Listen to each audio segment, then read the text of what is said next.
नमस्कार दोस्तों, मैं अरविंद तिवारी कुलमा स्टॉक लिटरेसी मिशन में आपका स्वागत करता हूं। आशा है आप सभी अच्छे होंगे, सकुशल होंगे एंड स्वस्थ होंगे। तो आज 20 सितंबर 2024 है। मार्केट ऑलरेडी क्लोज हो चुकी है। तो एक बार हम लोग समझने की कोशिश करेंगे कि आज मार्केट में क्या हुआ और आगे मार्केट में क्या हो सकता है। मार्केट आज बहुत ही ज़्यादा बुलिश है। करीब 400 से 500 पॉइंट के आसपास ऊपर मार्केट ट्रेड कर रही है। मार्केट जो है सो कल करीब 400 के आसपास थी, 25,400 के आसपास थी। आज मार्केट 25,800 के आसपास है। तो मार्केट कंप्लीटली बुलिश है। इसका जो मेन कारण है कि जो अमेरिका का रिजल्ट आया था, जो वहाँ पे फेड रेट कट हुआ था, तो उसमें हमने यही बताया था कि जब भी फेड रेट कट होती है तो लोग पैसा सरकारी इंस्ट्रूमेंट से निकाल के शेयर मार्केट में लगाने की कोशिश करते हैं। एंड चूंकि इंडिया एक इमर्जिंग मार्केट है, इंडिया इमर्जिंग मार्केट में नंबर 1 इंडेक्स पे है, जिसमें करीब 26 कंट्री में नंबर 1 है इंडिया, जहां पे लगता है कि इन्वेस्टर को कि पैसा लगाना चाहिए, तो इंडिया में पैसा ज़्यादा आने की पॉसिबिलिटीज बन रही है। तो मार्केट कंप्लीटली बुलिश है। लेकिन एक ये भी ध्यान देने की ज़रूरत है कि मार्केट अभी ऑल टाइम हाई पे ही ट्रेवल कर रही है। ऑल टाइम हाई पे जब मार्केट ट्रेवल करती है तो हमें था समझना होता है कि क्या हमें यहाँ पे पैसा इन्वेस्ट करना चाहिए या पैसा इन्वेस्ट नहीं करना चाहिए। तो आज हम ये समझने की कोशिश करेंगे, थोड़ा सा ग्लोबल चार्ट को देखने की कोशिश करेंगे और समझेंगे कि क्या अभी सही वक्त है अपने पैसे को लगाने का या हमें थोड़ा सा वेट करना चाहिए। तो अगर देखा जाए तो मार्केट आज जो बंद हुई है करीब 25,790, यानी देखा जाए तो करीब 1.5% अब बंद हुई है।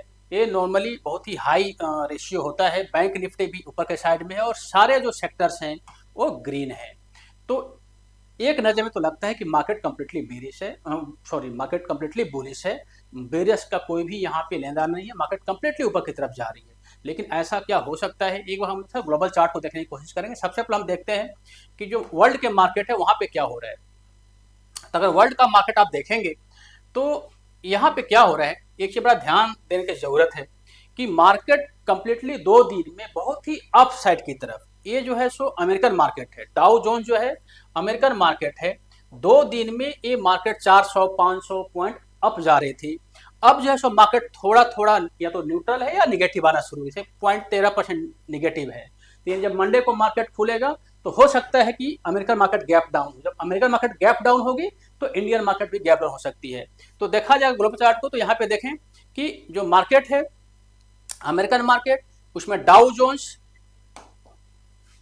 13 पॉइंट पॉजिटिव है, Nasdaq 90 point sorry Dow Jones 13 point negative है, नेस्डेक 90 पॉइंट नेगेटिव है।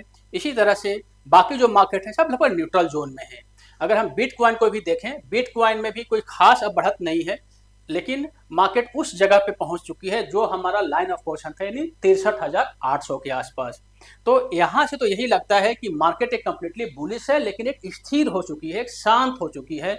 अब हमें लगता है कि मार्केट में अब थोड़ा सा रिवर्सल की गुंजाइश बनती है। तो थोड़ा सा वो चार्ट बाय चार्ट देखने की कोशिश करें तो हमें आइडिया मिल पाएगी। सबसे पहले हम देखें, सबसे पहले अगर हम देखें इसके अंदर जो हमारा डाउ जोन्स का चार्ट है, उसमें हमें पूरा क्लैरिटी मिलेगी डाउ जोन्स के चार्ट पे। डाउ जोन्स में देखेंगे तो इसमें देखिए एक चीज ना बड़ा ध्यान देने वाली चीज है कि यहाँ पे हमारा एक मेजर इसका रेसिस्टेंस था, जो कि करीब 41,500 के आसपास एक रेसिस्टेंस था। यहाँ से अभी जो मार्केट चल रही है वो करीब चल रही है 42,000 के आसपास, यानी 500 पॉइंट अप है। अमेरिकन मार्केट के लिए 500 पॉइंट अप होना कोई बहुत बड़ी चीज नहीं है, एक चीज ध्यान दीजिए। हाँ, ये जरूर है कि American market all time high पे है एंड जो रेट कट हुआ है उसके बहुत सारे पॉलिटिकल, क्योंकि अमेरिका में भी चुनाव होने वाले हैं तो बहुत सारा पॉलिटिकल उसके मायने भी हैं। तो अगर किसी तरह से 1-2 दिन ऊपर, जैसे कल यही बताया था कि मार्केट कम से लगेगा, अगर 3 से 4 दिन ये लगेगा कि मार्केट कंप्लीटली बुलिश हो रही है और जो रिटेल इन्वेस्टर्स हैं वो अपना पैसा लगा देंगे, और क्या हमें उसके साथ उसी फ्लो के साथ रहना चाहिए। तो हमें जो लगता है कि मार्केट 1-2-3 जो भी ये रहना है ऊपर बुलिश, अल्टीमेटली उसको अगर 41,500 के नीचे आती है, अगर 41,500 के नीचे आती है तो यहाँ पे जो पैटर्न बना हुआ है हेड एंड शोल्डर पैटर्न, यानी इसको बोलते हैं हेड एंड शोल्डर पैटर्न, यानी ये हेड हो गया, ये सॉरी सॉरी ये हमारा शोल्डर हो गया, ये हमारा शोल्डर हो गया, ये हमारा हेड हो गया। यानी जब कोई ऐसा पैटर्न बनता है तो मार्केट ऊपर की तरफ जाती है, लेकिन जिस जगह पे मार्केट है, जिस जगह पे मार्केट काम करे वो ऑल टाइम हाई है। जब ऑल टाइम हाई है और इसी वक्त अगर मार्केट नीचे की तरफ आना शुरू कर देती है, जो कि 41,500 के आसपास है, अगर नीचे आना शुरू कर देती है तो उस कंडीशन में ये जो पैटर्न है वो फेल हो जाएगा। और जब भी कोई पैटर्न फेल होता है तो वो एक खतरे की घंटी होती है, मार्केट क्रैश की तरफ जाती है। तो थोड़ा सा अभी का जो वक्त है, अभी हमें संभलने की जरूरत है। थोड़ा सा हम लोग देख लेते हैं कि बिटकॉइन क्या कर रहा है। बिटकॉइन के अंदर आप देखेंगे तो बिटकॉइन भी उसी रेंज में, जो हमारा लाइन ऑफ क्वेश्चन था करीब 63,800, ये हमारा लाइन ऑफ क्वेश्चन है। यानी इसके ऊपर अगर बिटकॉइन क्रॉस करती है तो इसका मतलब ये करीब 70,000 के आसपास जाने का लगता है प्रभाव इसके अंदर। अगर इसके ऊपर, उसका नीचे अगर रहती है, अगर इसके नीचे रहती है, अगर इसके नीचे रहती है तो फिर ये डाउन ट्रेंड में करीब 50,000 के आसपास जाने का लगता है। तो अभी जो फिलहाल जहां पे बिटकॉइन ट्रेवल कर रही है वो 63,800 के आसपास है। अगर बिटकॉइन 63,800 के आसपास के ऊपर निकल जाती है तब तो हम मानेंगे कि मार्केट वास्तव में बुलिश है। अगर उसके नीचे ही रह जाती है तो हमें लगता है कि कुछ ना कुछ तो गड़बड़ है, या थोड़ा सा कट करके ऊपर जाती है फिर नीचे की तरफ आ जाती है। जैसे यहाँ पे हुआ था कि मार्केट ऊपर की तरफ गई, लोगों को लगा कि लोगों ने यहाँ पे पैसा अपना इन्वेस्ट कर दिया, लोगों को लगा कि मार्केट ऊपर जाएगी, एंड उसके बाद ये ब्रेकआउट फेल हो गया। तो अगर यहाँ भी अगर ऐसा ही हो जाता है, उस कंडीशन में मार्केट कोई भी बुलिश नहीं होने जा रही है। थोड़ा सा हमें सतर्क रहने की जरूरत है। थोड़ा सा इसके साथ ही हम लोग देख लें, डॉलर चार्ट को देख लें। डॉलर में बड़ा ज़्यादा कमजोरी हो रही है और इसी के कारण है कि जो मार्केट है वो बढ़ते चली जा रही है। तो इसका एक तो कारण है कि जो अमेरिका में जो ये डिसीजन हुआ है, रेट कट का डिसीजन हुआ है, वो भी एक प्रभाव पड़ता है ना। जब रेट कट होती है तो पैसा वहां से निकलता है और पैसा बाहर के इमर्जिंग मार्केट में जाता है। तो जब किसी देश का पैसा निकल के बाहर के कंट्री में पैसा जाना शुरू करेगा तो अल्टीमेटली डॉलर जो है सो कमजोर होना शुरू करेगी। एक वो कारण हो सकता है। दूसरा कि जो डॉलर है, अगर आप यहाँ पे ध्यान देंगे तो डॉलर जो है सो एक सपोर्ट के पास काम कर रही है। ये पूरा एक सपोर्ट जोन है ना। यानी हम कह रहे हैं कि 83.55 से लेकर के 83.75 एक सपोर्ट जोन है, एक पूरा जोन है। तो अगर मान लिया कि मार्केट यहाँ पे आती, देखिए यहाँ पे मार्केट ना बार बार यहाँ तो सपोर्ट, पहले तो इसने रेसिस्टेंस लिया था, अब यही रेसिस्टेंस सपोर्ट का काम करेगा। ये जो आर है अब बन जाएगा सपोर्ट बन जाएगा। तो लेट मान लीजिए कि मार्केट यहाँ आती है और यहाँ से फिर ऊपर चले जाती है, इसका मतलब ये होता है कि डॉलर मजबूत होना शुरू हो जाती है। जब डॉलर मजबूत होना शुरू हो जाएगी तो इंडियन मार्केट के लिए थोड़ा सा खतरे की घंटी बन जाएगी। तो अभी हमें ये देखने से यही लग रहा है कि सारी चीज़ें जो है सो पॉजिटिव है। हमें यही समझ में आ रही है कि सब कुछ पॉजिटिव है। सिर्फ डॉलर एक इंडिकेट ऐसा कर रहा है मार्केट में कि चीज़ें थोड़ी सी उतनी अच्छी नहीं हैं, क्योंकि वो सपोर्ट जोन के पास काम कर रहा है। लेकिन जो डॉलर का कैंडल है बहुत ही डॉलर कमज़ोर हुई है। तो वहाँ भी एक हमें सतर्कता बरतने की जरूरत है कि अगर डॉलर वहाँ से रिवर्स कर जाती है तो थोड़ा सा हमें खतरे की घंटी नजर आती है मार्केट में। एक बार हम लोग इंडिया विक्स को देख लें। इंडिया विक्स क्या होता है कि मार्केट का वोलेटाइल इंडेक्स होता है।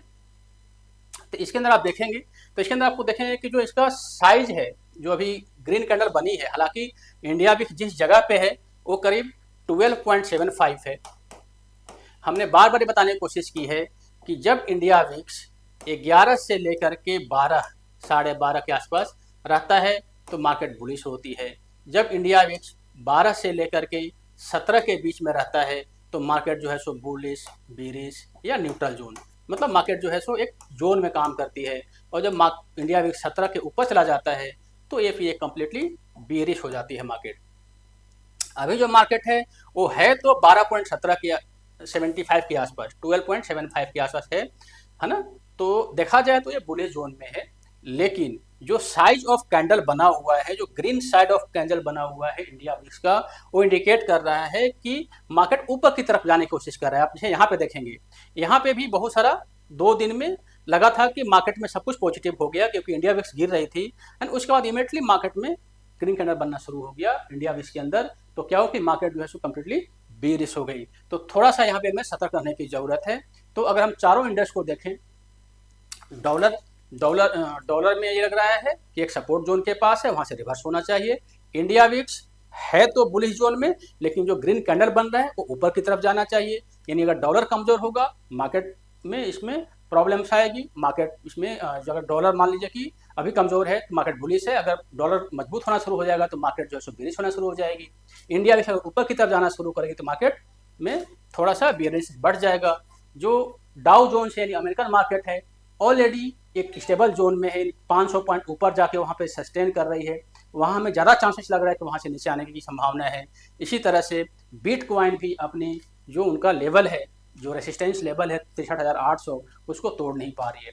तो इन सभी सिनारियों को देखा जाए तो मार्केट में कोई भी अभी हमें खरीदारी की जल्दीबाजी नहीं करनी चाहिए, अपने पैसे को संभाल के रखना चाहिए। हो सकता है कि एक ट्रैप हो सकता है।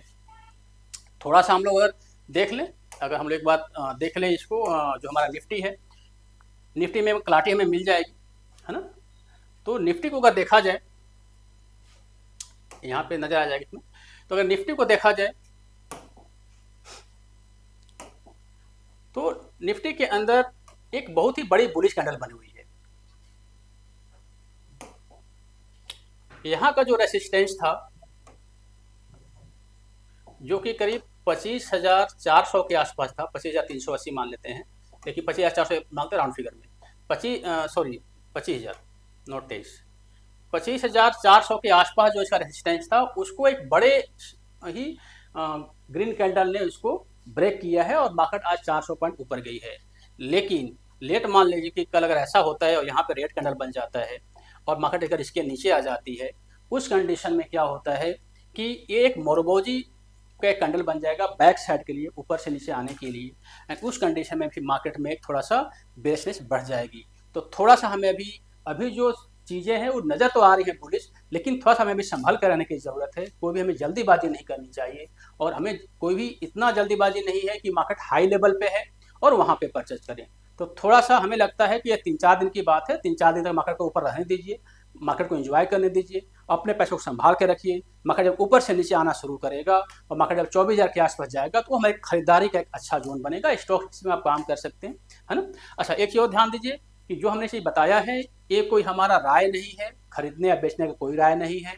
मैं कोई सेबी रजिस्टर्ड एडवाइजर नहीं हूँ, मैं NISM सर्टिफाई हूँ, हर वीडियो में डेक्लेरेशन में देता हूँ। तो हमारे इस चीज़ को सिर्फ आप इंसाइट के लिए लें कि मार्केट में, ग्लोबल मार्केट में क्या हो रहा है और इंडियन मार्केट में क्या हो रहा है ना। तो इसको कोई भी खरीद या बिक्री का कोई भी एक राय ना समझे और ना ही इस पर कोई एक्शन लें, है। तो ये पूरा हमारा मार्केट एनालिसिस था। देखते हैं कि मंडे को जब मार्केट खुलती है तो मार्केट आगे क्या, हमें तो लगता है कि मार्केट ऊपर की तरफ खुलेगी तो नीचे की तरफ आनी चाहिए। तो एक बार मंडे को मार्केट खुलने के बाद हमें समझ में आएगा कि मार्केट आगे जाना कहाँ चाह रही है। अब हमें नहीं लगता कि मार्केट यहाँ से 100-200 पॉइंट ऊपर जा सकती है, लेकिन इससे ऊपर जाने की कोई गुंजाइश बची हुई है। थोड़ा सा हमें 1-2 दिन सतर्क रहने की ज़रूरत है, उसके बाद मार्केट का असली चेहरा देखना शुरू हो जाएगा। तो एक पूरा कंप्लीट एनालिसिस है, आशा है आप सभी को अच्छा से समझ में आया होगा। अगर आपको लगता है कुछ इसमें समझ में ना आया हो तो आप हमें कमेंट में लिखिए, हम 1-to-1 उसका रिप्लाई देने की कोशिश करेंगे। Thank you. जय हिंद, जय भारत।